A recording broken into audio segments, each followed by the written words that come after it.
My name's Trey Porter. We made this short video here to kind of walk through and explain the ALR process in Texas, highlight some deadlines, answer some basic questions. So I hope it does that. If you have additional questions, feel free to shoot us a text or reach out to us otherwise, and we'll be sure to get them answered. To talk about ALR in Texas, which is Administrative License Revocation, that's the process that DPS out of Austin undertakes anytime somebody's charged with a DWI. So it doesn't matter where in Texas you're charged, right? DPS immediately takes action to suspend your license for one of two reasons. That's either that you failed a breath or blood test, or that you were asked to give a specimen and you refused. So failure, refusal, that's all they're looking at. If you don't have crazy criminal history or crazy driving facts, then you're looking at a 90-day suspension if you fail. You're looking at a 180-day suspension if you refuse. If you do have crazy driving history or criminal history, then those things can be elongated based on those factors. But that's kind of the standard. So all of us, we have a due process right to request a hearing anytime something like this is going to happen. The deadline under Texas law to request that is 15 days.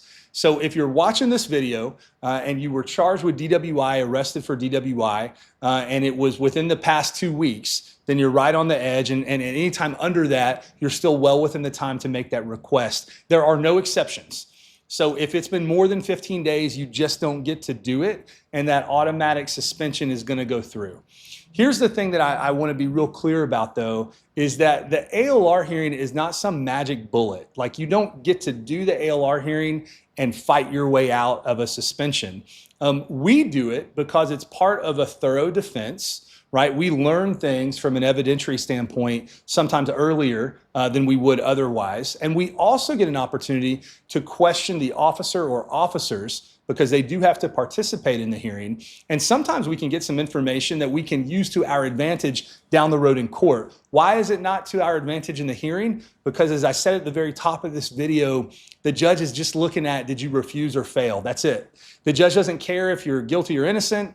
They don't care if there's enough evidence to ultimately convict you of DWI. The burden of proof for prosecutors in the trial court that your case is assigned to or will be assigned to is much higher. It's beyond a reasonable doubt. In the administrative hearing, it's super duper low. They're just looking to see, did you refuse or did you fail? And so we don't get to make arguments to the judge about how you've got great driving facts, you're a really nice person, you've never been in trouble, this is all just one big mistake, you have to do things for your family.